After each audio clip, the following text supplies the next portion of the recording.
Hello, good day, my glorious families. I welcome you all to today's chapter of the day. So today we are continuing into the book of First Kings, and today we are having chapter 2. In chapter 1, we had a story about Adonaija, the brother, senior brother to Solomon, and he was supposed to be the king, but God chose Solomon over him. So let's continue. This is chapter 2 saying David's dying instruction to Solomon. As the time approached for David to die, he ordered his son Solomon, "As for me, I am going the way of all of the earth. Be strong and be a man. Walk in his way and to keep his statutes, commands, ordinances, and decree. This is written in the law of Moses, so that you will have success in everything you do and whenever you turn, and so that the Lord will fulfill his promise that he made to me." Now, this is it. This particular lesson, these particular verses had already addressed the whole thing of being a child of God. For us to continue to tap into the anointing of the old, into the promises of God that he had promised all Israelites, that he has promised his people, is for us to continue to walk in his ways, which is verse 3, walk in his ways and to keep his commands, his statutes, his ordinances, his decrees, his commandments. So this is the only way we can be able to tap into those salvation, even though salvation is free, but there is still something required of us to do for us to be able to get them. This is written in the law of Moses, so that you will have success in everything you do and wherever you turn. I want you to take note of chapter 2 from verses 3 through 4. "And so that the Lord will fulfill his promise that he made to me, if your sons guard their way to walk faithfully before me with all their heart and all their soul, you will never fail to have a man on the throne of Israel." Oh, that's deep. Then verse 5. So that is 3 to 4. Verse 5. "You also know what Joab son of Zeruiah did to me, and what he did to the two commanders of Israel's army, Abner son of Ner and Amasa son of Jether. He murdered them in a time of peace to avenge bloodshed in war. He spilled the blood on his own waistband and on the sandals of his feet. Act accordingly to your wisdom, and do not let his gray head descend to Sheol in peace." Wow. You see, consequences of certain sins, they wait till the time is ripe. Let's be careful. Verse 7. "Show kindness to the sons of Barzillai, the Gileadite, and let them be among those who eat at your table, because they supported me when I fled from your brother Absalom."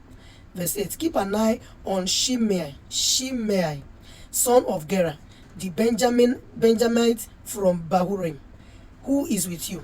He uttered malicious curses against me the day I went to Mahanaim. But he came down to meet me at the Jordan River, and I swore to him by the Lord, I will never kill you with the sword. So don't let him go unpunished, for you are a wise man. You know how to deal with him, to bring his gray head down to Sheol with blood." Now, these are people who have done certain things and it wasn't ripe for them to be punished. Now is their time. Okay, let's read on. Verse 10. "Then David rested with his fathers and was buried in the city of David." Now, it is very, very good that, or let me say very advisable, that whenever somebody like your parents are about to pass, always try to be around them, because they always have last words to deliver. Some of them put it down, they write it down. Some of them have already written it in the diary, like our late dad. My older siblings later found certain things that we never knew about in his diary after he had passed. "Then David rested with his fathers and was buried in the city of David. The length of time David reigned over Israel was 40 years. He reigned 7 years in Hebron and 33 years in Jerusalem. Solomon sat on the throne of his father David, and his kingship was firmly established." Adonaija's foolish request. Mind what you're asking for.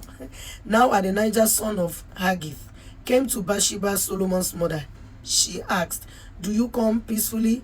Peacefully, he replied, and then asked, "May I talk with you?" "Go ahead," she answered. "You know the kingship was mine," he said. "All Israel expected me to be the king, but then the kingship was turned over to my brother, for the Lord gave it to him. So now I have one request for you. Don't turn me down." She said to him, "Go on," he replied. "Please speak to King Solomon, since he won't turn you down. Let him give me Abishag, the Shunammite, as a wife." "Very well," Bathsheba replied, "I will speak to the king for you." Verse 19. So Bathsheba went to King Solomon to speak to him about Adonijah.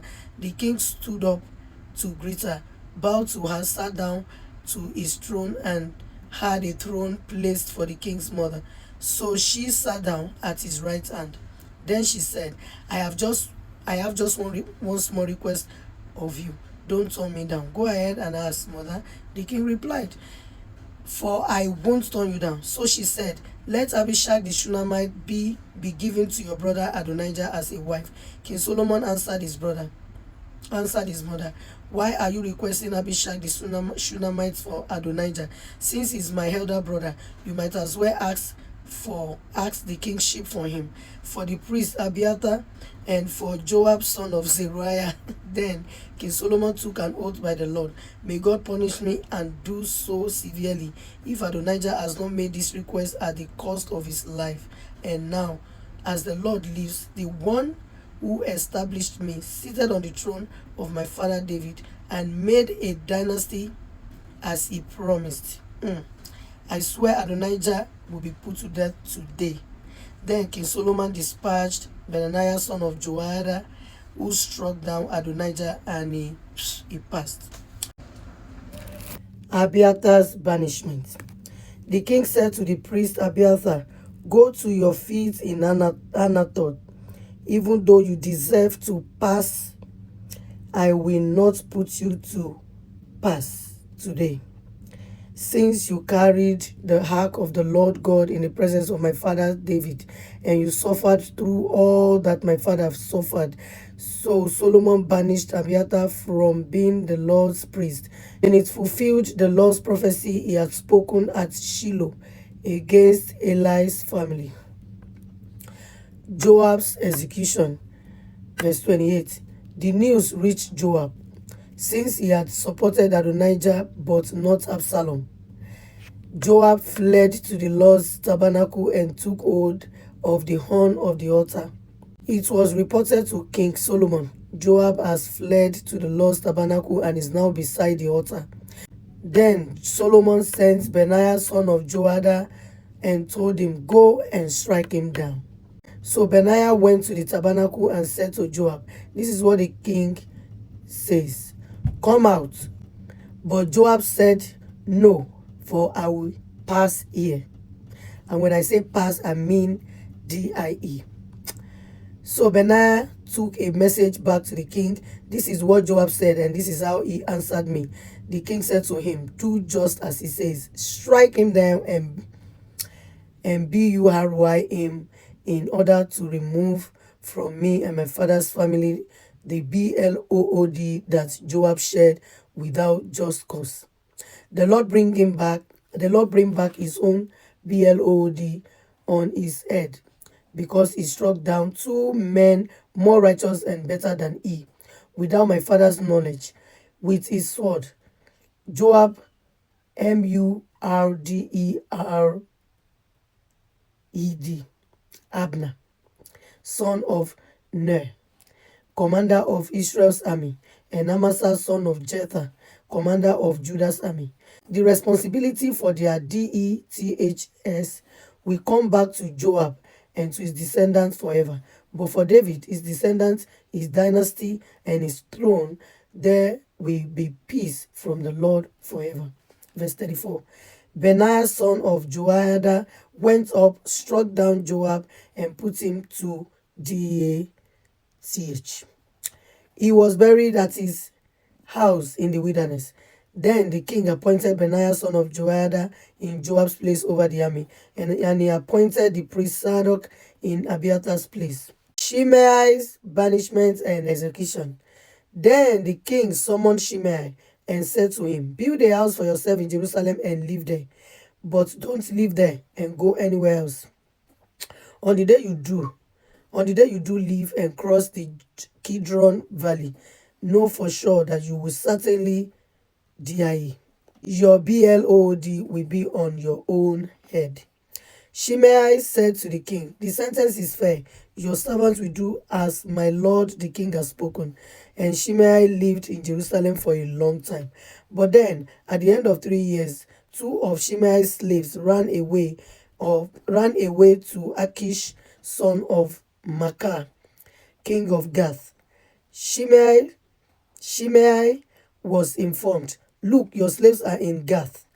So Shimei saddled his donkey and set out to Achish at Gath to search for his slaves. He went and brought them back from Gath. It was reported to Solomon that Shimei had gone from Jerusalem to Gath and had returned.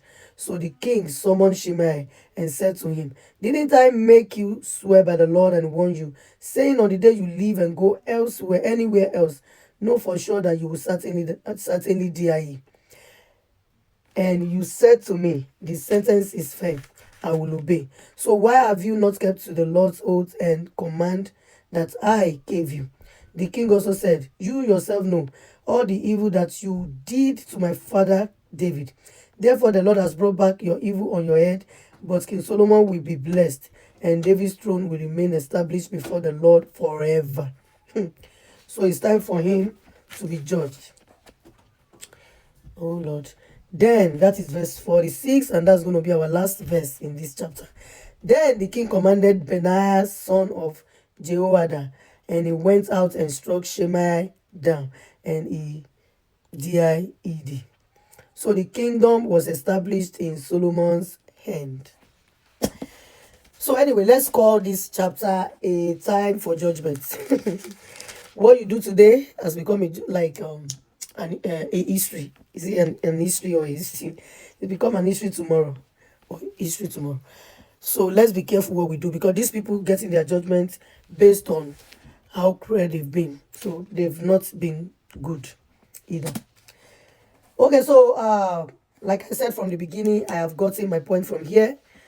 My first point was from verses 3 to 4, where the Lord said, where David spoke to Solomon and said, these are the things you can do in order for you to keep enjoying the promises that the Lord has given to your parents. So if your parents were kind of faithful to God and you are kind of on your own, you're behaving the way you like, if you can get, when it gets to your turn, when life is on your side, just follow the tradition. Follow God. Serve the Lord Almighty just as your ancestors have served him. And as long as you do that, you are protected. So Abraham's blessings are mine. We keep saying that. But the thing is, are we keeping the faith that Abraham kept? Are we operating under total submission to God? Because these are the things that Abraham did. Abraham was a man of faith. He was very, very obedient.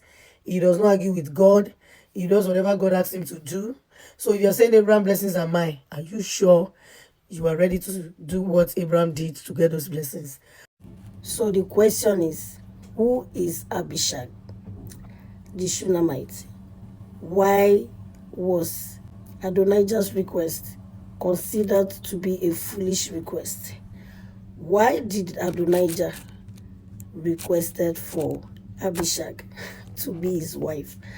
Does it mean ever since the father had been alive, his eyes has been on her?